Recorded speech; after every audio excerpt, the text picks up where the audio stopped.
nós entramos nesse tempo, no tempo comum, no seguimento de Cristo. E como caminhar com Jesus, como seguir Jesus em meio a essa escuridão, essa árdua travessia do Mar Vermelho, de tantas situações difíceis, de mortes. Estamos em superação de luta, a nossa família, também de desemprego. Tantas dificuldades, o Padre tem acompanhado muitos casais, porque cada um tem o seu ritmo do dia a dia no trabalho, mas estar 24 horas juntos, quantas dificuldades dentro das casas, das famílias, entre esposo e esposa, pais para com os filhos, filhos para com os pais. E nós vemos que esse evangelho ele é uma resposta muito direta, muito objetiva, porque o vento contrário, ele chega em nossas vidas a hora que nós menos esperamos. A palavra de Deus em Efésios, no capítulo 6, a partir do versículo 10, vai dizer: ei, finalmente fortalecei-vos o Senhor e na força do seu soberano poder.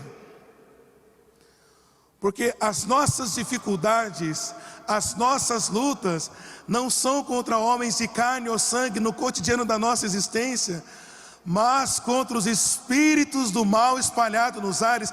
E por isso a nossa devoção a São Miguel Arcanjo, por isso o nosso olhar se volta para os anjos. Porque esses seres espirituais que estão espalhados pelo mundo, são aqueles que foram expulsos pelo grande Miguel, quando se prostra em adoração, como se reza na ladainha de São Miguel Arcanjo. Perfeito adorador do verbo divino, ele se prostra, a humildade dele é esse grito do coração adorador. Quem como Deus? É o grito daquele que se volta em adoração a Deus, porque na adoração a Deus, que nós aprendemos com os anjos e arcanjos, na adoração está a nossa vitória. E quando nós adoramos, quando nós pedimos, Deus atende. Quando nós adoramos Jesus Eucarístico, Deus dá aquilo que necessita o nosso coração. E Pedro, no evangelho de hoje, é um testemunho, é um exemplo que não pode passar despercebido a nenhum de nós que estamos aqui ouvindo agora a palavra de Deus, que estamos aqui nessa Santa Missa. De longe ele vê Jesus, primeiro dá um passo de obediência: vão à minha frente, que logo eu me encontro com vocês. Que Jesus subiu ele foi rezar sozinho. Quantas pessoas hoje em dia têm tempo para várias coisas, mas não tem tempo para estar a sós com Deus. A visita ao santuário deve despertar a nossa consciência e abrasar a nossa vontade nesse desejo de estar aqui. É bom, e como é bom poder levar isso para dentro de nossas casas, de nossas famílias. Você que nos acompanha pelo meio de comunicação social, podendo pela tela do celular ou da televisão, saber que como é bom levar Deus para dentro de nossas casas, no cotidiano da nossa vida. O Senhor quer dar um recado para algumas pessoas nesse momento, que Ele está chamando de volta a intimidade da oração. Ele me traz um testemunho que um dos nossos fundadores viveram. Um senhor se aproximou para a confissão, ou para atender a confissão, depois que encerrou. Aí o senhor perguntou para o padre, falou: padre, como que eu faço para ter uma vida de oração, para ter amizade com Deus, para rezar? E o padre disse para esse senhor: você trabalha? Ele falou: sim, sou um homem trabalhador, sustento a minha casa, mantenho a minha família. Ele disse: que bom, você tem hora de almoço? Tenho, 1 hora de almoço. Então, como você não encontra tempo para rezar no seu dia, pega essa 1 hora de almoço e faz 1 hora de oração, que depois você vai encontrar tempo para você comer alguma coisa. Nós vivemos num mundo, meus irmãos e minhas irmãs, que Ele não nos treina como um exército em hora de batalha com São Miguel. Ele não nos ajuda a estarmos preparados para a intimidade com Deus, para o relacionamento com Deus. Isso aqui ajuda muito, o celular, mas se não tomarmos cuidado, nós perdemos muito tempo com aquilo que passa e não ganhamos tempo na nossa existência com aquilo que não passa. Porque eis que diz a palavra do Senhor: céus e terras passarão, mas as minhas palavras não passarão jamais. E essa palavra do evangelho de hoje deve ser uma injeção de esperança na nossa alma, uma injeção de fé na terra do nosso coração, como um derramamento poderoso do Espírito Santo que vem aguar, que vem regar como um manancial na terra do nosso coração, no deserto da nossa vida.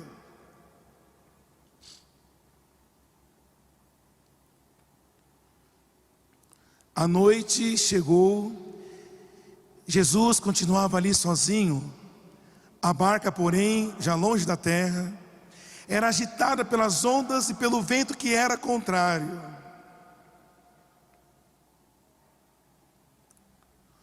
O que tem dado força à nossa família nesses dias?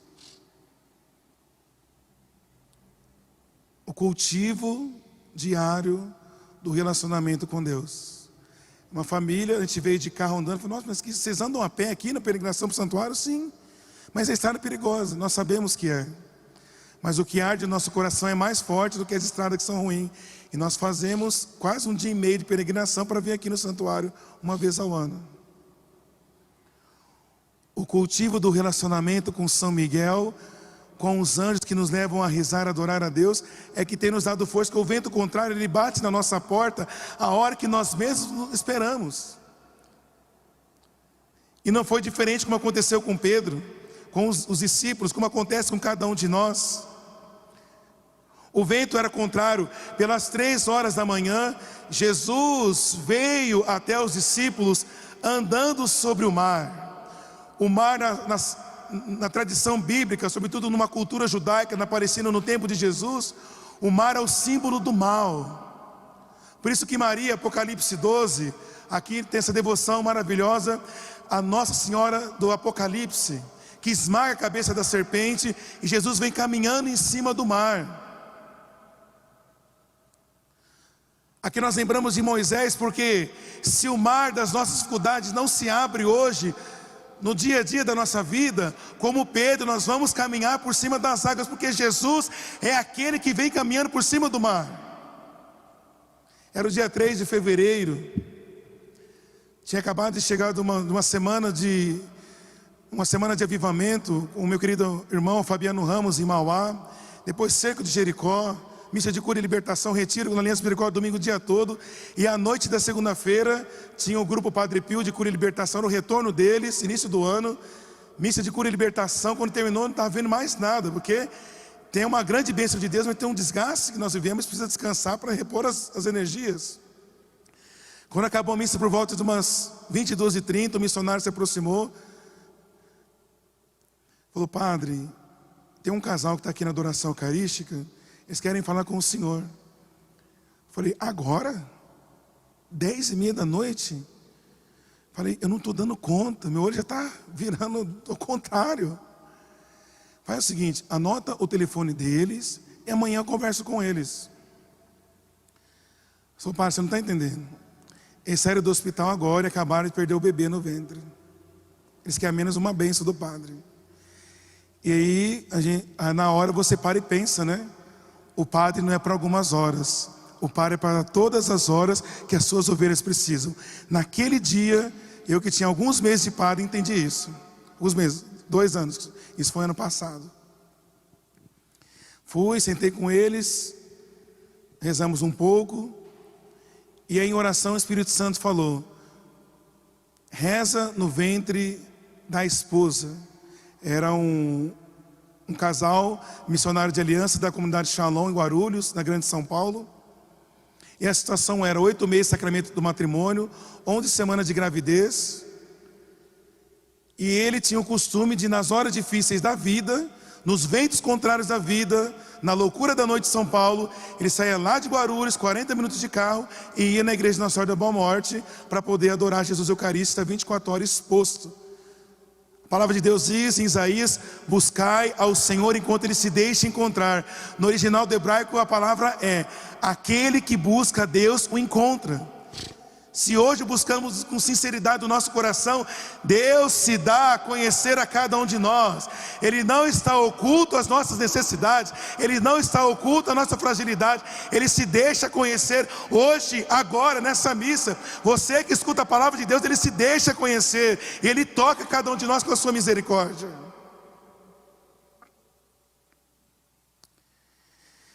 Então, como esse jovem tinha o costume de adorar Jesus nas horas difíceis, ele foi treinando para uma hora, um vento mais contrário ainda. Então ele foi com a esposa lá na igreja. Resumindo a história, porque ela é longa, no mínimo 50 minutos para contar ela toda. Começamos a rezar no ventre, e o Espírito Santo dá uma palavra de ciência. Eu sou o Deus dos vivos e não dos mortos. Continuamos a rezar na força da palavra de Deus. Depois o Espírito Santo deu uma outra palavra de ciência. Quando Deus cria o homem, Ele sopra sobre a narina para dar vida, o hálito de vida. O Espírito Santo iluminou também. Não se esqueça que você é padre. Eu te dei uma autoridade como embaixador de Cristo aqui na terra.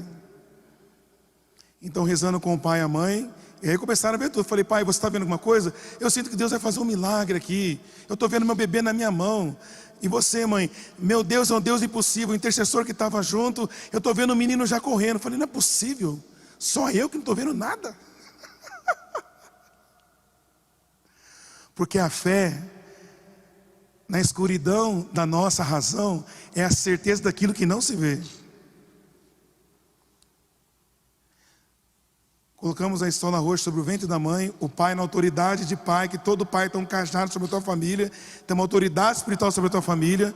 Colocou a mão sobre o ventre, o pai colocou a mão também rezando juntos. E o Espírito Santo inspirou mais ou menos assim: pela autoridade do ministério sacerdotal que pela mãe igreja me foi conferida no dia da minha ordenação, no mundo espiritual eu te ordeno, ventre, volte agora a ser o princípio eterno que Deus te criou, ventre. Continuamos a rezar. O médico tinha falado como rasgou o saco gestacional e o coração da criança tinha parado de bater, estava morto dentro do ventre da mãe. O médico tinha falado para ele, esperem que 2 horas que depois o próprio organismo vai expelir a criança, eu faço a coleta para vocês. Eles foram para a igreja adorar Jesus Eucarístico. Passou-se 2 horas de oração, eles foram embora, dormiram. O organismo não expeliu nada. No outro dia voltaram no médico. Para a honra e glória de Deus, o saco gestacional se refez. A medicina não sabe explicar isso, porque é uma intervenção miraculosa de Deus. E o coração da criança voltou a bater.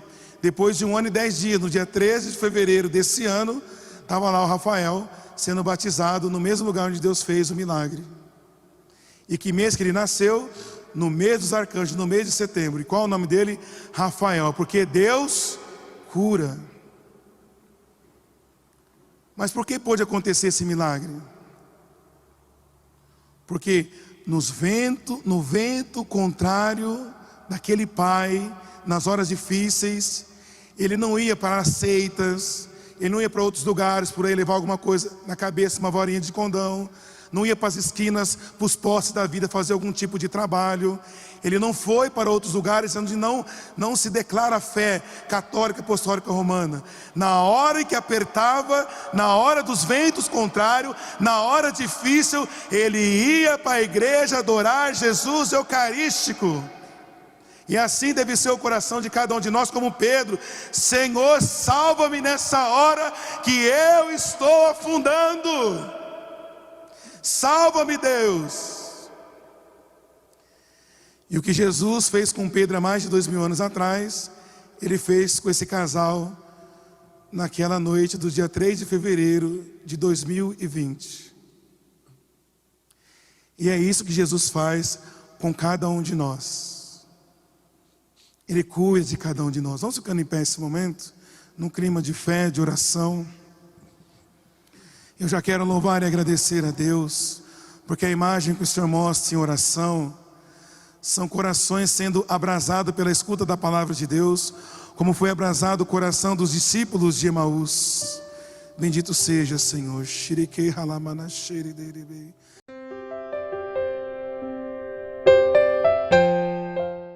Olá! Gostaram do vídeo?